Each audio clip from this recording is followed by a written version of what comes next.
The phone screen glowed with cruelty. 3 young men, barely out of their teens, circled an elderly woman outside Murphy's Diner on Route 66, their laughter sharp and mocking as they filmed her tears. She clutched her purse with trembling hands, trying to sign something, anything, to make them understand, to make them stop. But they only moved closer, their phones capturing every moment of her helplessness, turning her pain into entertainment for strangers who would never know her name. In that parking lot, under the harsh glare of a Tuesday afternoon sun, humanity seemed to have abandoned its post. The woman's silent sobs shook her shoulders as she backed against the diner's brick wall, trapped not by physical barriers but by the invisible prison of mockery and misunderstanding. She had simply wanted a meal, a moment of peace in a world that had grown increasingly loud and hostile. What she got instead was a nightmare dressed in broad daylight, witnessed by passers-by who looked away, who pretended not to see, who convinced themselves it wasn't their problem. But then, from down the highway, came the rumble of engines, a sound that would change everything. Margaret Chen had been deaf since birth. At 73, she had learned to navigate a hearing world with grace and determination, reading lips, using sign language, and relying on the kindness of strangers when communication broke down. That Tuesday, she had driven 30 miles to visit Murphy's Diner, a place her late husband had loved, where they used to stop on road trips back when his laughter could fill a room and his hand could find hers across any table. She came alone now, carrying memories and hoping for a quiet lunch. But the 3 young men in the parking lot had other plans. They had noticed her signing to herself as she walked from her car, had seen the hearing aid she wore, and something cruel had sparked between them. In an age where viral videos meant fleeting fame and online validation, they saw an opportunity. They approached her with fake smiles, asking questions they knew she couldn't hear, then laughing when she tried to respond. When Margaret pulled out her phone to type a message explaining she was deaf, one of them snatched it from her hands. "Come on, dance for us, old lady," the tallest one said, knowing she couldn't hear but performing for the camera anyway. "Give us a show." Margaret's eyes filled with tears, not just from fear, but from the crushing weight of being made to feel less than human. She tried to leave, but they blocked her path, their phones forming a semicircle of digital cruelty around her. She signed desperately, her hands forming words they refused to understand. "Please. Leave me alone. Please." Inside the diner, a waitress named Holly glanced out the window and felt her stomach drop. She had served Margaret before, had learned a few basic signs to communicate with her. Now she watched in horror as the scene unfolded, frozen by a mixture of fear and uncertainty.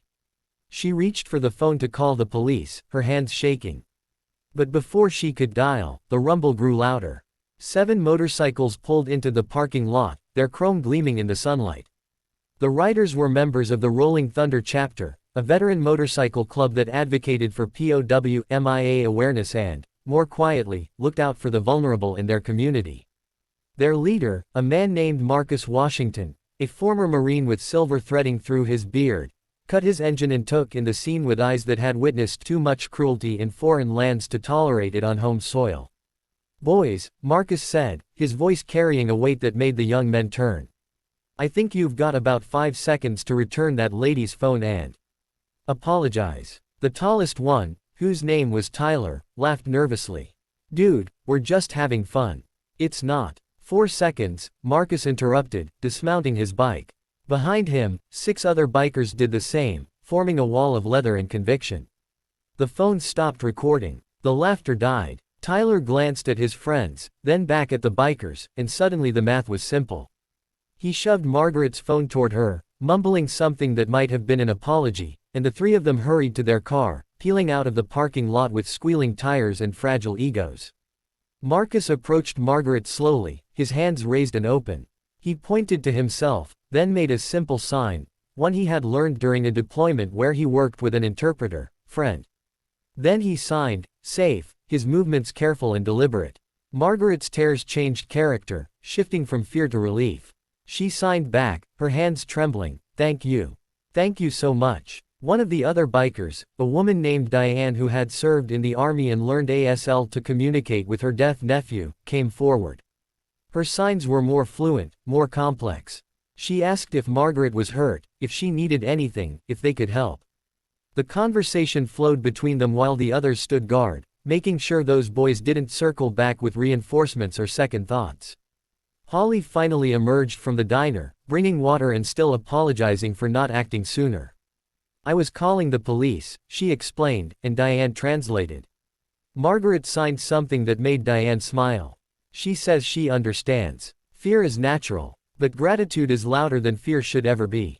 Marcus insisted on buying Margaret lunch, and what was meant to be a solitary meal became a gathering.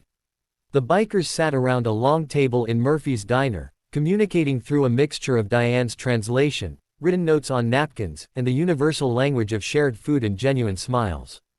Margaret told them about her husband, about the road trips and the dreams they had chased. The bikers shared their own stories, of service and sacrifice, of coming home to a country that didn't always understand them, of finding family in unexpected places. When the check came, Marcus had already paid it. When Margaret tried to thank them again, her signs almost frantic with emotion, Diane translated Marcus's response: "We didn't do anything special. We just did what any decent human being should do. We saw someone who needed help, and we helped." But Margaret disagreed. She pulled out her own phone and typed a message that she showed to the entire table: "You gave me back my faith in people. You reminded me that for every moment of cruelty in this world, there are 1,000 moments of kindness waiting to answer. You are heroes, whether you accept that word or not." The story could have ended there, with handshakes and hugs in a diner parking lot, with 7 motorcycles rumbling back onto Route 66 and an elderly woman driving home with a lighter heart. But Holly, the waitress, had been recording from the moment the bikers arrived. Not for entertainment, not for viral fame, but as evidence in case the police needed it. When she reviewed the footage later, she saw something beautiful. She saw humanity asserting itself, saw strangers becoming protectors, saw the world as it should be. She posted the video online with a simple caption: "Faith in humanity restored." Within 48 hours, it had been viewed 12 million times. News outlets picked it up. The 3 bullies were identified and faced consequences from their families, their employers, and eventually the law. But more importantly, the video sparked something larger, a conversation about how we treat the vulnerable, about the responsibility we all share to stand up rather than stand by, about the power that ordinary people have to create extraordinary moments of grace. Margaret Chen became an accidental advocate for the deaf community, using her newfound platform to teach sign language basics online and to share stories about the daily challenges deaf individuals face. The Rolling Thunder chapter found themselves celebrated as heroes, though they consistently deflected credit.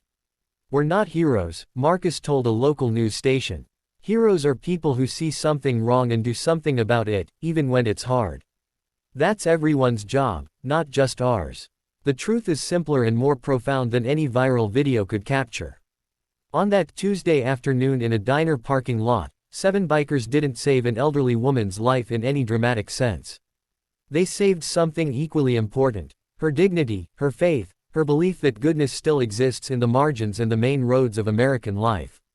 They proved that kindness doesn't require special training or superhuman courage. It just requires showing up, speaking up, and refusing to let cruelty have the final word. That's the story nobody filmed, the one about how Margaret and Marcus stayed in touch, how the bikers made sure she was never alone on the anniversary of her husband's death, how Holly learned sign language and taught her children, how Tyler and his friends faced their own reckoning and, eventually, their own slow journey toward becoming better men. Underneath the viral moment, beneath the views and shares and comments, there was simply this: people choosing people, humanity asserting itself against the tide of indifference, and love, practical, present, powerful love, arriving right on time.